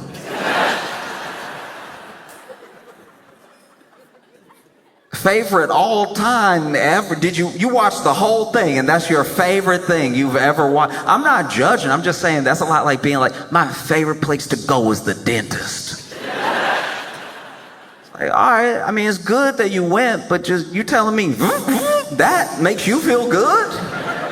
You love that? You love somebody just playing in your mouth like that? Quizzing you while flossing you? That's your favorite thing? It's just as odd to me. Teach their own. But I do think it's really important that we have these conversations, and it started making me think about my own life, you know? When I was little, I didn't even know what it would mean to have a girlfriend, really. And I only think I thought about girlfriends because adults would like pitch me on the cheek and be like, oh, you so cute, you must have a little girlfriend. You got a little girlfriend? Be like, nah. You're not around the rest of the time. I'm actually quite a lot.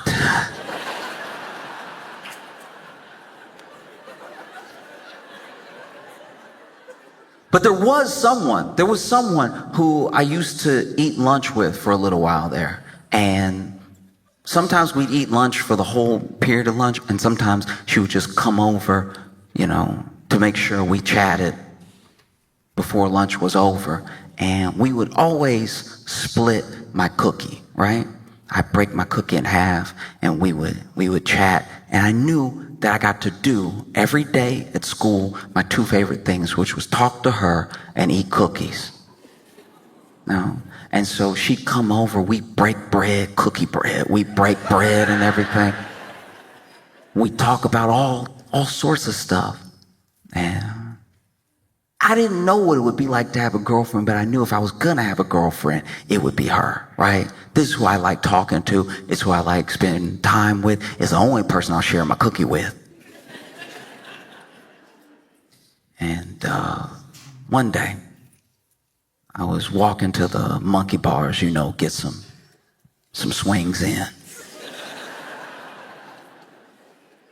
It was good to get the shoulders working.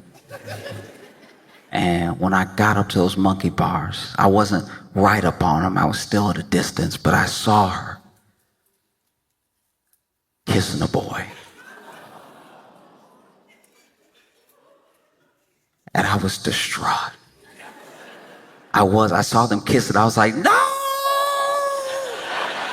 I didn't even think of kissing! Is that what boyfriends and girlfriends do? Hey, you know, we little, so they not even really kissing. They more just butting heads and everything.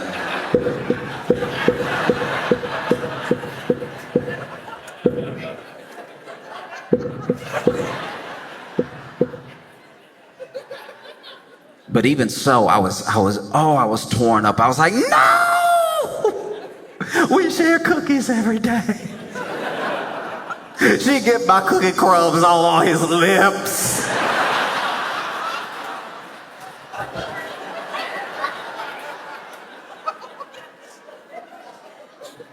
And I didn't go up to the monkey bars. I went to the little castle that we had on the playground, and man, I cried. I was torn up, you know. And I didn't know what to do in that moment. I didn't know how to fix the way I was feeling, and it felt like I had done something wrong, even though it was just life happening. Well, this person was still someone who I liked very much, but I was like, no, what to kiss? Did the cookie mean nothing?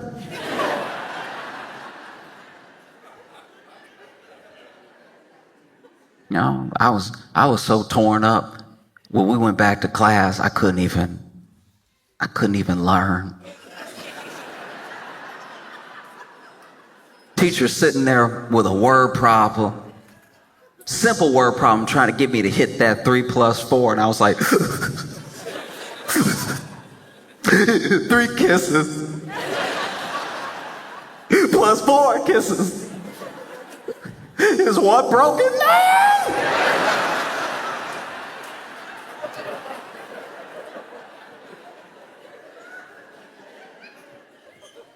And I think it's the discussions that are arising because of the show, I think are important because whether it feels like it or not, we are all each other's responsibility. And I think that there's something happening, and it's happening to young men, it's happening to boys, where these things online, whether it's, you know, whatever, red pill, manosphere, whatever you want to blame, there's a certain rhetoric that at least fills in some blanks and tells you this is the way that the world is, this is how you fit into the world. And it's an assuredness that the people around you don't seem to have. Because when that happened, when that kiss happened, you know, when you're a kid, you see things in black and white. You haven't lived long enough to find nuance in between every experience. And so I didn't see that as like, oh, this is my friend, but she happens to like this person or also like this person or like this person more. I internalized all of it. I was like, no, she likes him because I'm ugly. That's gotta be what it is, right? Or she hates me and she likes him. Everything has to be very distinct. And that's tough. I think it's something that we would hopefully be better at recognizing, because it's the same thing that happens to young women. You know? Like when I was a kid, especially when I got to be a teenager and stuff, I was angry. I had all the regular problems. It wasn't like anything extra was happening. But one time an adult sat me down that I was talking to for a long time, and they said something that stuck with me ever since, because I was just telling them how I felt about everything, how I felt about myself and the world and the people around me, and it all stemmed into this one question. They were like, who taught you to hate yourself? And I couldn't answer it. Because the truth is that I don't know if it's that explicit, and I don't think that it needs to be. When you're young and you're just trying to make your way through the world, I think it's a balance that gets created with the people around you and with yourself, and it's easy to tip, you know? I don't know if anyone was running up to young women specifically making sure that they felt like they were ugly. They just told them that everything that wasn't them around them was beautiful.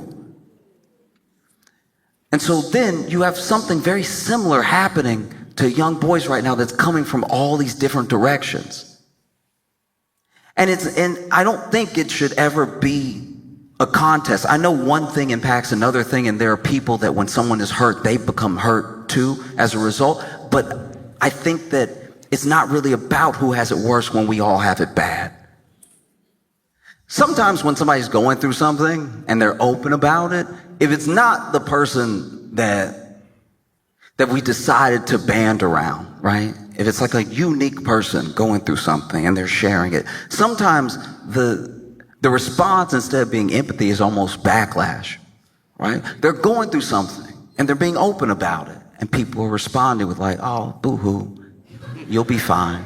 It's all good, right? But this person is coming to you earnestly, and they're going through something, you know? Like, we don't really, if I'm being honest, we don't really talk about the like body dysmorphia that a lot of men have. There are men packed into gyms trying to look like the action figure. Meanwhile, the action figure doesn't look like a person. Like, that's not, like, your knees aren't supposed to be as big as your head. You're just never gonna get there. That's not how people are built. No one does that. No. And even more than like body dysmorphia in men, the thing that I don't think I hear anybody talking about is strength dysmorphia. I know a lot of men, good men, who have looked at a box or a pool table or a TV and thought to themselves, I can pick it up. We are losing more backs in this country to men's strength dysmorphia than anything else. Strength dysmorphia is the number one cause of hernias in men. Because then you'll try to help. You'll try to be that person, to be there for them. Be like, hey, wait until we can get some help. Don't do it by yourself. And they'll be like, you don't think I can pick it up? And you're like, it's not about me. Your knees don't think you can pick it up. Your legs don't think you can pick it up. Your back doesn't think you can pick it up. Your glutes don't think you can pick it up. One time I was on a road trip with some friends, and we heard it when the tire popped. We heard it immediately. So we pull over, right? And our friend who was driving, it's his car. He had everything ready to go. Had the spare tire, everything to change the tire, except he forgot the jack.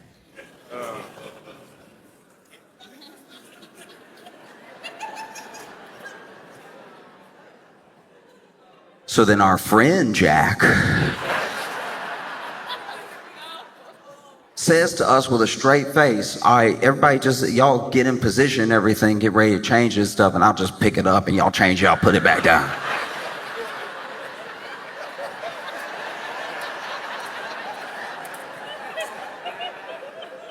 I had questions. I was like, pick up what, change what? He was like, no, look, y'all pick it up and, start changing, I'll put it back down. It may take us a couple tries, but we'll get there.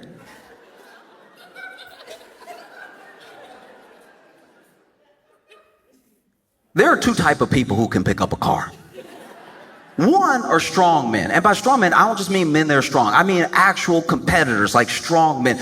All they do is train and work out and lift heavy things. They almost look like the action figure, but they're not quite there because your knees are only going to get so big, right? But they got very big shoulders, big head, everything, big arms, and they pick up boulders and they put them on top of stuff. And then sometimes they pull trucks. They have the chain and they pull, and you can see that tire moving a little bit. You're like, he is moving it. Wow.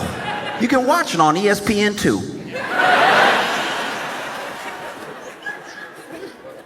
That type of man. That man right there, he'll never turn around fast, but he can pick up a car. You touch him on the shoulder, it's going to be a while before he gets to you. But he could pick up a car, okay? He will never kill a fly. He's not going to be that quick with it. But if you need a donkey murdered by punching it in the face, he can get that. It's dead.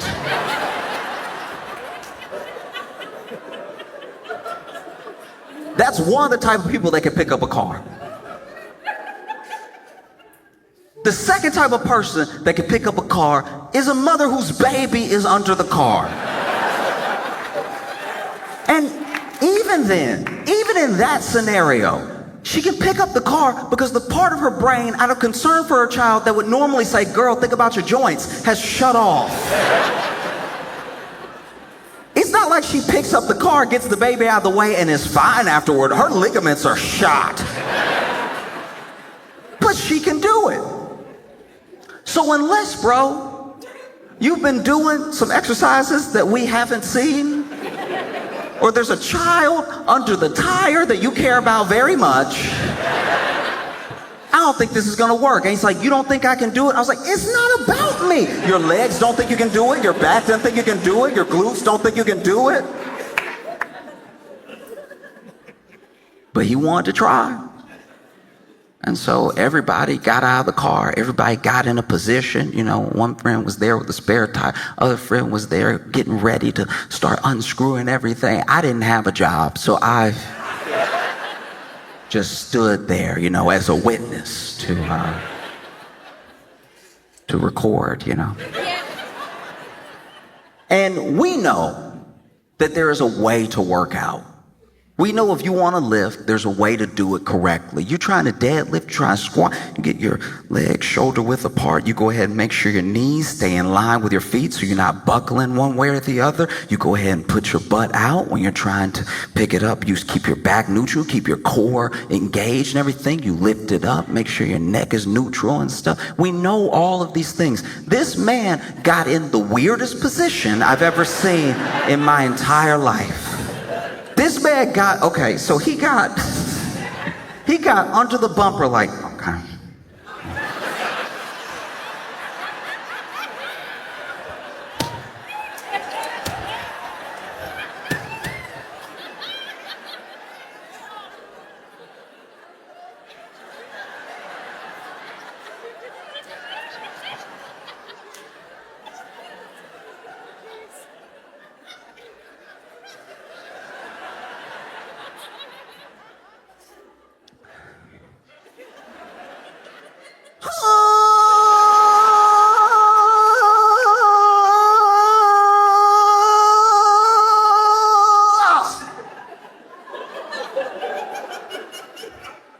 Y'all get it? We were like, no, it didn't move, because it's a car. How long did you think you were lifting it? What world are you in? And he's like, oh, you know what? That's my bad. That's my bad. No, I'm doing it wrong. I'm doing it wrong. I'm going to turn around. Turn around. You know that lift that's famous for being much easier, where they go to the Olympics and they put the bar behind them to pick it up. You know, that thing that we've all seen before. This fool turned around, put his back to the car, like, okay.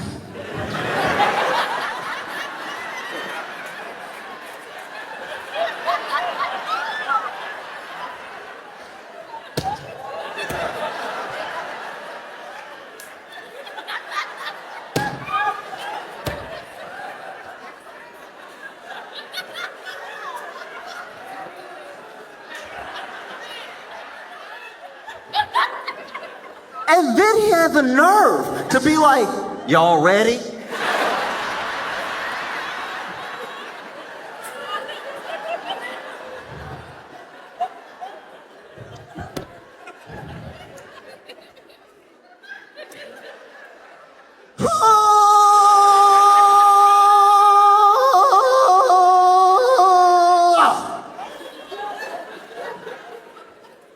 Y'all must have got it that time, right? And we're like, no, it didn't move because it's a car. You can feel yourself not moving it, right? And I knew he was hurt this time because he just wanted to walk off. But he was still in position. He was like, I'm done messing with y'all. Y'all not even serious. I can't believe it.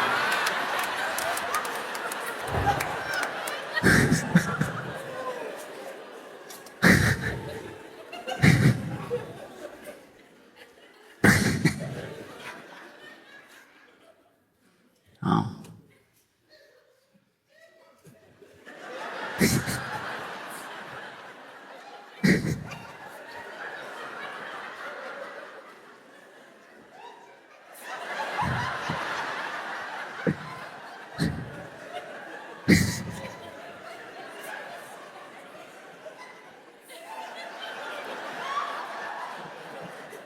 Over here doing my job for me. That's right. That's...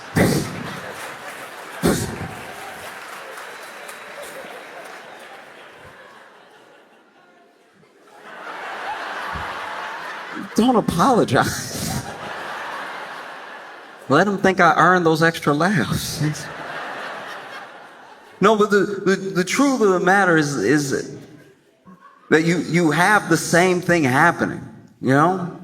We kind of, I'm not saying we figured it out, but we kind of addressed it with the Barbie in theory. And there's something that's like laid out all across the internet. And it's made me think about the question that I was asked: who taught you to hate yourself? And I finally answered it in my own head. It's probably, whoever taught you to hate yourself is probably selling you something.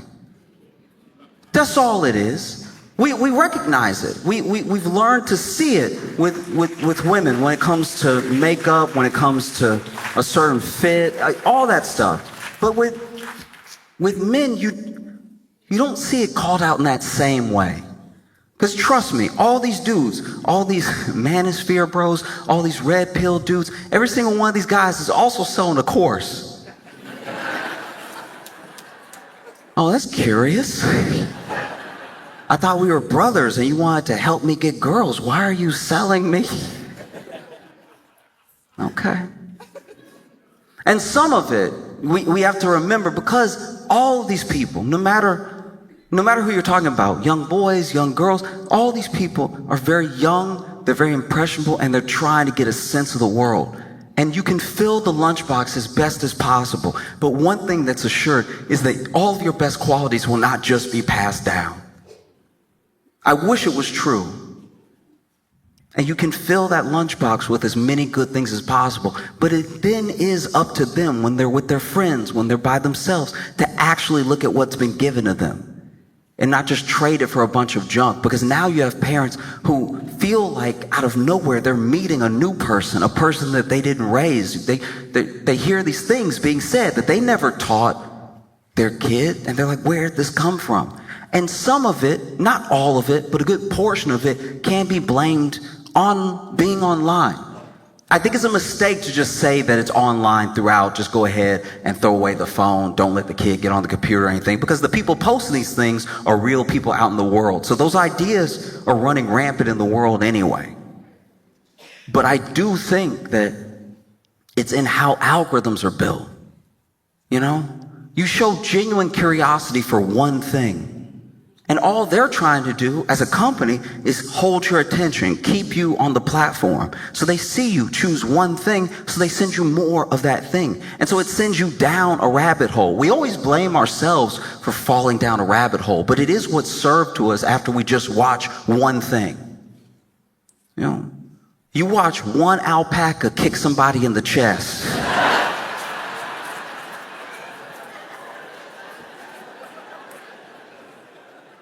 And then socials are sure, they're like, this must be his favorite thing. Let's go ahead and keep running them.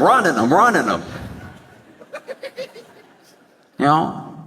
And I'm blessed that I am who I am. I was born when I was born. I have my own problems, my own worries and everything. The hardest life you're ever gonna have to live is your own, which is why I do my best not to judge anybody. Because I think genuinely that if I had been born as them in a different time, I'd probably be just like them. You know? And so I truly, truly believe that one of the, it's so funny when somebody tries to start a clap, but y'all aren't like feeling it. It's like, I don't say anything for claps, but every once in a while somebody feels moved to clap, but then they realize it's not like a everybody clap. Like,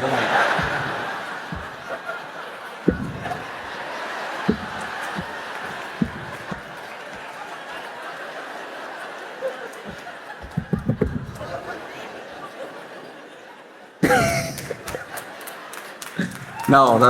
I didn't want to, but I didn't mind. You know? Let me earn it. But the truth is that, like, when it's that easy, I think we have to look at these problems as interlinked, you know? Because people talk about incels, they talk about people who've taken the black pill, all that stuff like that. And you got to recognize truly that these like incels, whatever people end up calling them, they don't really hate women. They hate themselves. That's where all that comes from. And I can only imagine if I was a kid now and I came home and I got online and I typed in to Google or any platform, especially social, Why would she eat my cookie but then kiss somebody else?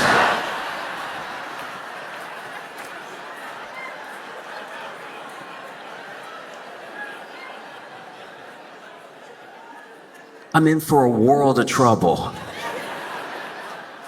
I'm immediately, with one prompt, getting into some really bad stuff. Because I bet you, because the people online are not necessarily talking to anyone.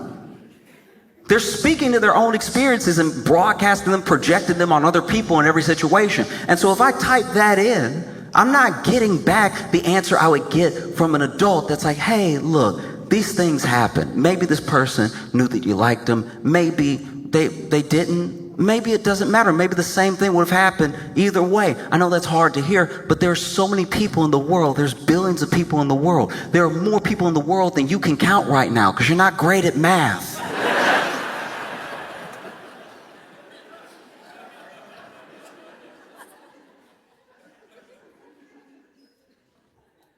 That's what, to me, I'm not acting like I'm an expert. I'm not a psychologist. I'm not a sociologist. I haven't met every person. I don't know what everyone is going through. But to me, that's the key. That's what solves it when people are like, what do we do? What do we do? You just stay in each other's lives as much as possible.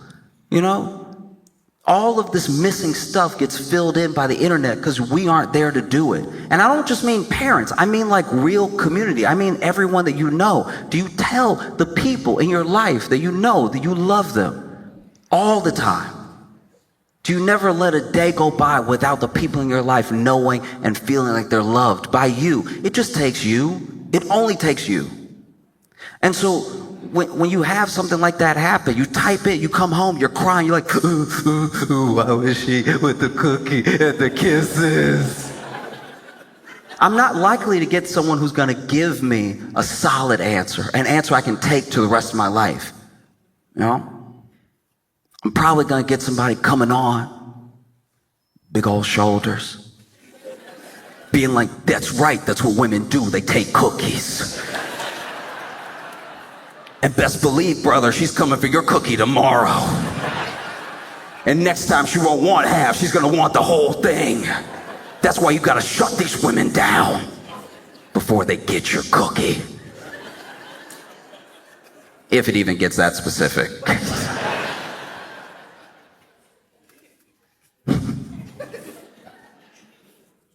I remember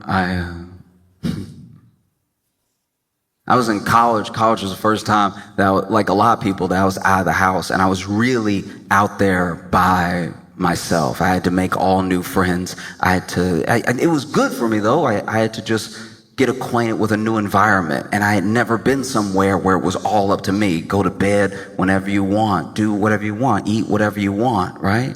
As long as you're getting good grades, nobody really cares. As long as you're not causing a bunch of havoc, no one's gonna say anything. And I made a friend when I was in college, and we had a conversation one night that was genuinely transformative because when someone opens up, and I'm not trying to be particular here, but it's true. When someone opens up, especially a man that's never opened up before, what happens next in that moment is crucial. It's incredibly important. Mishandling that moment almost guarantees that not only will the wall go back up, it's gonna have another layer of bricks. It's gonna be even harder to break down. And we just got to talking. I don't even know who shared first, but he told me things. He told me about his anxiety, depression, his feeling, his lack of purpose, all the things that he thought that he was missing in the world, and everything that he thought he was not worth, and things he thought he would never get. And it was all just like coming out so earnestly. And so then I did the same. I told him things. I told him about my anxiety, my depression. I told him about everything that I was going through, how I felt about myself, how I felt about the world, the people around me. Like nothing would really matter if I was here or not, right? And we shared for a while. And then when it was over, we realized like we were the only people we had told these things to. Everything else, we expected to just take to the grave, and we had just told it to each other because there was someone there to listen. And I know sometimes it it can happen where like a man opens up to you and you don't know what to do. And so I'll give you one tip. If you really don't know what to say, if things are coming at you and they're things you would have never imagined coming out of this man's mouth, just hit him with a word. It won't fix everything, but it's a good placeholder. Because as men, sometimes word is all we really need. We're like, yep, you get it. See, you get it. But truly, we shared a lot, and in that moment, we didn't know what to do, so we just hugged it out. And don't get me wrong, it was a manly hug. You know, we tightened our arms around each other and we hit the pats. That's how you hug as a man. You go ahead with the.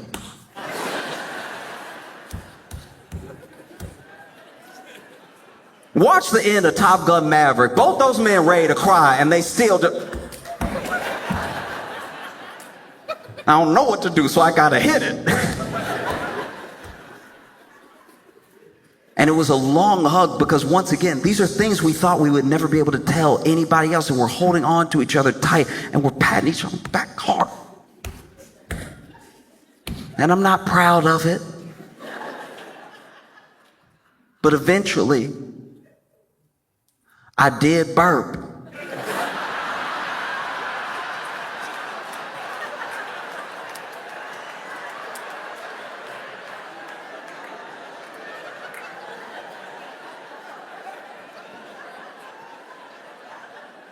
And what happens in the moment that a man opens up to you and you open up to another man is crucial. When I burped, I was like, no. I'm never opening up again, okay? What I look like? I just poured my soul out and I got burped by my boy? Never. No, we not on that.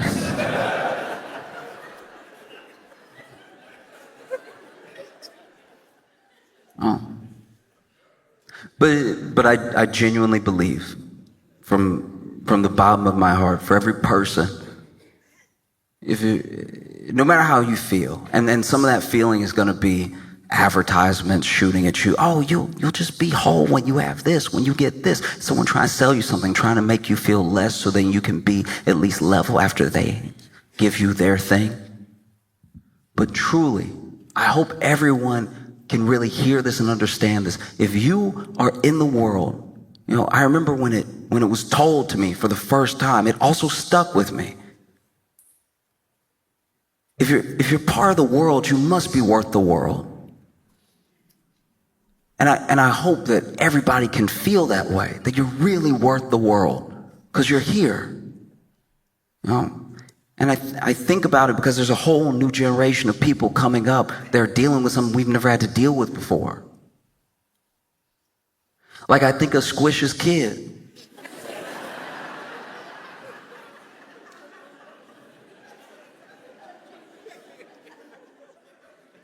I was very nervous when Squish became a father because he has dropped everything I've ever seen him hold.